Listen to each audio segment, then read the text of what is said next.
Hey, what's happening? As always, I want to thank you very much for swinging by Lying Beliefs. This is Maurice, your host. And Lying Beliefs, of course, is a channel that has been created to help us all discover what lies in our way. And today I have a very thought-provoking question to ask. What do you think you are destined for? And I'm going to repeat that because it's very important that you understand what I'm asking you. What do you think you are destined for?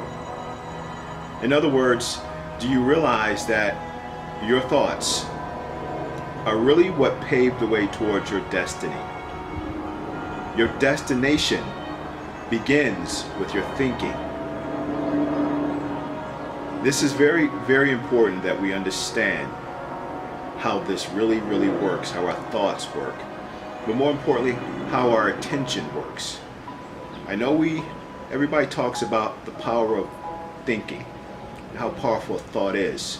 And don't get me wrong, I'm not going to dispute that. But what I'm saying is, what's even more power than a thought is one's attention. So where you lend your attention begins to create and formulate that thought, which begins to formulate your reality and formulates how you feel in regards to that reality. So it's very important that we understand what's more important. Whatever you lend your attention to consistently is going to begin to shape your reality. So with that being said, a lot of us believe because we are not experiencing the reality that we deep down inside want, we're not creating it. That we're not responsible for the lives that we have, that it is someone else or something else that is responsible for what we are experiencing in life. Not taking the responsibility for what we have and where we are in our lives currently. But is that the correct way to look at it? I mean, although we are truly being manipulated by the information that lives within our minds, but here's the truth. If you realize that this is not the life you want, and you do not make an effort to pursue the life you want, then you are truly responsible for the life that you have. Now, I hope that makes sense, but to sort of justify, the fact that we don't want to take responsibility for the lives we have. Like I mentioned, it is the information that we lend our attention to in our minds that is the only thing we know. The bottom line is we know no better, in other words. And because we don't know no better, we have nothing else to go off of in order to determine or sort of formulate our reality. So we think. But besides what you think, you know how you feel. You know what really means or what is really important to you. You know what life really means to you. And let's face it, life is just simply based upon how we feel. That's it. There's only one reason and one reason we live, and that is to love life. So, are you loving life or are you fearing life? See, the only reason why we fear life is because we really don't know the true nature or the true meaning of life. We don't really know what life really is. Life, the true essence, the true nature, the true miracle of life lives within the moment, lives within the present moment. But the life we constantly experience is the life that lives within our minds. Meaning, we live consistently within a land of make-believe.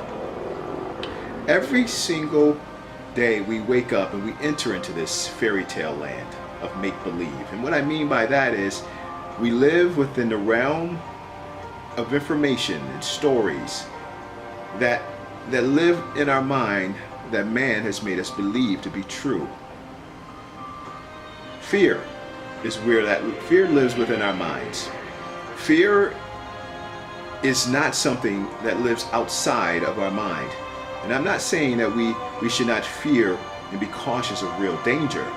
But what I'm saying is the majority of the things that we fear are far from fatal. Meaning, what we fear are the illusions that live only within our mind. That's it.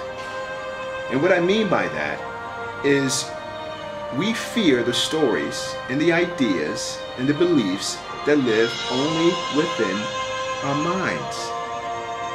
That's it. Fear is an illusion. And what I mean by that is, you ever hear the expression that there's nothing to fear except fear itself? Well, what that really means is there's nothing to fear except the idea of fear, which lives within our mind. Fear is nothing more than an illusion that has been created to elude you from achieving your purpose. It's very important that we understand that fear lives only in the mind. It was born there. That's the only place fear lives, in the mind. How often do you live in fear? I'm sure the answer to that is quite often. Here's the thing. I'm going to explain to you why, in everybody's illusion really, everyone has their own personal illusion in regards to what they fear. And what I fear may not be similar to what you fear. And I'm going to use religion as an example. Let's say, for an example, if you are someone who believes in Jesus and that human being being the representative of our universe, the Redeemer. If you believe in that idea, there's a part of you who is going to fear not satisfying your God. Now, with that being said, if you're someone who believes in Jesus, you're only going to fear not satisfying Jesus. You're not going to fear not satisfying Allah because you don't believe Allah is real. Hence, you fear your illusion. The idea of Jesus is specific only to you. That is your personal illusion. We all have our own personal illusions that we fear. So, stop fearing what is not real, in other words. I'm going to also say this. It is very important that we understand when I say that fear lives only in the mind, that is just not my opinion. That is not philosophy. This is scientific fact. Let me explain. There's a part of the brain that lives within the limbic system of the brain. It's called the amygdala. The amygdala is associated with an emotion. It's associated with memory. It's also attached to that. It's interestingly enough. But as it relates to an emotion, what the amygdala does is it stimulates a specific emotion, and that's fear. When you've heard of fight or flight, that is what stimulates these two responses. The amygdala. The amygdala is responsible for protecting you in the height of danger or what appears to be danger. It is to protect you from a threat, and it recognizes what seems to be fear. And if all you do is spend your entire life by way of your attention and your mind, should it really be a mystery as to why you fear so much, as to why you live in fear? The thing is, we know how horrendous and how devastating and detrimental this emotion is, but yet we still fear to change. It's amazing. So, this is what I suggest. I suggest that we all make a valid effort. A valid effort. If I were you, I would make a valid effort to rise above the valley of darkness, because it's crowded there.